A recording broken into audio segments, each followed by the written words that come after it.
नमस्कार दोस्तों, स्वागत है आप सभी का एक बार फिर से स्पिरिचुअल ट्री चैनल में। इस वीडियो के माध्यम से आज मैं बताऊंगा कि भयंकर से भयंकर पितृदोष सिर्फ 5 मिनट में कैसे समाप्त हो सकता है और पितृदोष के क्या कारण है, कैसे बनता है, अगर पितृदोष उत्पन्न हो गया है तो उसके क्या लक्षण हैं, हम कैसे पहचानेंगे उसे कि हमारे ऊपर पितृदोष है और उसका निवारण का उपाय क्या है। इन सभी बिंदुओं पर चर्चा करूंगा। चर्चा करने से पहले मेरा निवेदन है कि अगर आप लोग चैनल पर पहली बार विजिट कर रहे हैं तो कृपया स्पिरिचुअल ट्री चैनल को सब्सक्राइब कर लीजिएगा, बेल आइकन को प्रेस कर दें, उसे ऑन एल पर सेट कर लें ताकि आने वाली हर वीडियो का नोटिफिकेशन आपको समय से प्राप्त हो जाए।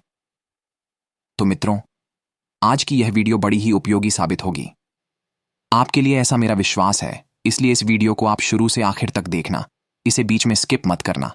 क्रयुकी अधूरा ज्ञान घातक है, खतरनाक है दोस्तों। इस वीडियो में बताई गई चीजें बड़ी महत्वपूर्ण होंगी। आपको दर दर भटकने की कोशिश नहीं करनी पड़ेगी, भटकना ही नहीं पड़ेगा और आपका पितृदोष आप स्वयं समाप्त कर सकते हैं। तो चलिए बात शुरू करते हैं। तो मित्रों, जो पितृदोष है, जैसा कि नाम से है स्पष्ट, पितृदोष क्या होता है और यह इसका कारण क्या है, यह बन कैसे जाता है, पितृदोष हमारे ऊपर लग कैसे जाता है। देखिए, जो भी हमारे पूर्वज हैं जो अब इस संसार में नहीं है, वह पितृलोक में होते हैं या उनको कहीं जन्म मिल गया होता है, इससे कोई फर्क नहीं पड़ता। तो यदि हम कोई ऐसा कार्य करते हैं जो हमारे पितरों को पसंद नहीं है, जैसे हमारे पितृलोक जो है वह सात्विकी प्रवृत्ति के थे और हम नशा पानी करते हैं, हम मांसाहार करते हैं, इससे हमारे पितरों को बड़ी परेशानी होती है और हमें यह दोष लग जाता है। यदि हम किसी बुजुर्ग का अपमान करते हैं, किसी संत महात्मा को सताते हैं, किसी गरीब को सताते हैं, तो इन स्थितियों में भी पितृदोष उत्पन्न हो जाता है। ठीक है, अब बात करते हैं कि पितृदोष के लक्षण क्या हैं। तो मैं आपको बता दूं, जरा सी बात पर घर में अशांति पैदा हो जाती है, लड़ाई झगड़ा शुरू हो जाता है, साफ सफाई को लेकर के ही घर में झगड़े शुरू हो जाते हैं। कोई वजह नहीं होती विशेष, लेकिन झगड़े शुरू हो जाते हैं। घर में सुख है, पैसा भी आ रहा है, लेकिन फिर भी शांति नहीं है। कोई किसी सदस्य को शांति प्राप्त नहीं होती।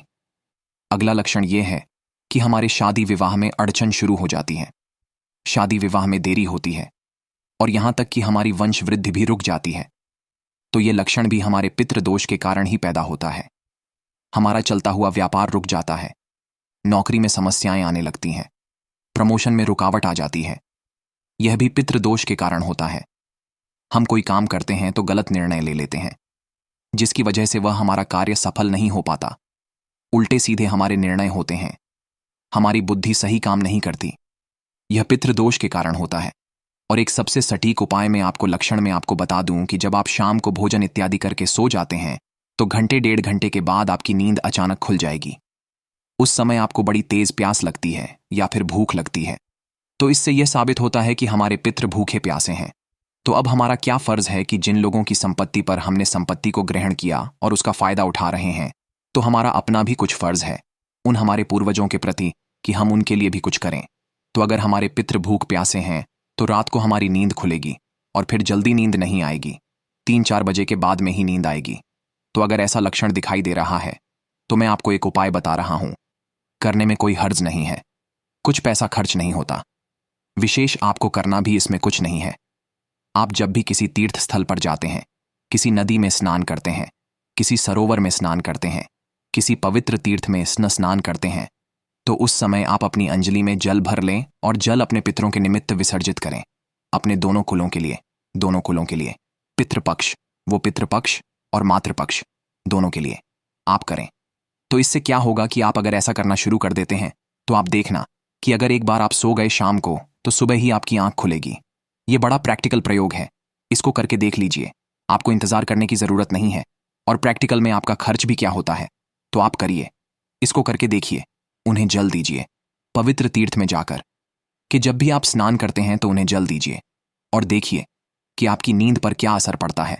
आपकी बुद्धि संतुष्ट हो जाएगी, संतुलित हो जाएगी, आपको नींद के लिए गोलियां नहीं खानी पड़ेंगी। ठीक है, अब बात करते हैं, अगर पितृदोष है तो एक तो का उपाय जो मैंने अभी बताया।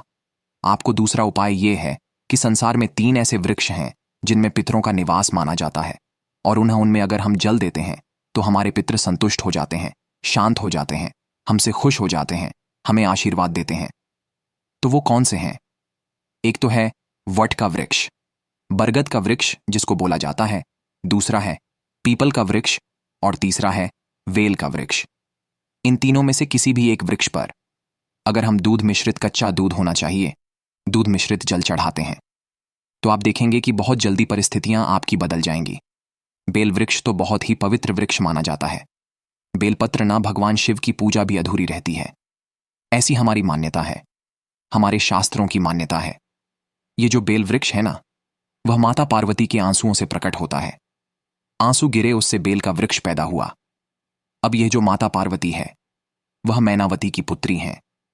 और जो मैनावती है और वो जो है पितृ हैं, उनके जो राजा है अर्यमा पितृ है। और जब भी हम जो माता पार्वती के आंसू से निकले वृक्ष पर जल चढ़ाते हैं, तो सभी पितरों का हमें आशीर्वाद प्राप्त होता है। यह प्रयोग कभी खाली नहीं जाता, करके देखिए। अगला उपाय यह है कि जहां पर हमारा किचन होता है और वहां पर एक मटका रखा होता था पहले पानी का, आज वो व्यवस्था नहीं रही, तो जिस पात्र में भी वह जल रखा हो, बाल्टी में रखा हो, डिब्बे में रखा हो, मटकी में रखा हो, किसी में भी रखा हो, वहां से आप एक लोटा जल भरिए और ले जाकर कि भगवान शिव के शिवलिंग पर आप अर्पित कर दीजिए। भगवान शिव का अभिषेक कर दीजिए। उससे हमारे पितृ सभी संतुष्ट हो जाएंगे, चाहे वह मातृपक्ष के हों और चाहे वह पितृपक्ष के हों। यह प्रयोग है, अगर आप इनका प्रयोग कर लेते हो तो आप देखना कि आपके पितृ कितनी जल्दी संतुष्ट होते हैं, और साथ ही साथ आपकी जो परेशानियां हैं, जो आए दिन जिन परेशानियों से आप त्रस्त रहते हैं, वह परेशानियां आपकी दूर होती चली जाएंगी।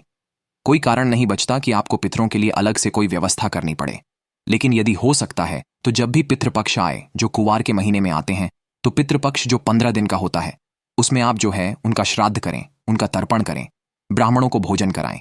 इससे हमारे पितृ तृप्त हो जाते हैं। इन पितृपक्ष में जो भी हम कार्य करते हैं, उससे हमारे पितृ 1 वर्ष तक तृप्त रहते हैं और हमारे ऊपर उनका आशीर्वाद बना रहता है। तो आशा करता हूं कि यह जो जानकारी मैंने आपको दी है उपयोगी साबित हुई होगी। अगर आपको जरा भी अच्छी लगी हो तो इस वीडियो को लाइक करें, मित्रों में अधिक से अधिक शेयर कर दें, जिससे उन लोगों को भी इसकी जानकारी मिल जाए और आपको पुण्य की प्राप्ति हो। आज के लिए बस इतना ही, चलता हूं। मिलूंगा अगले वीडियो में नई जानकारी के साथ। तब तक के लिए ओम नमः शिवाय।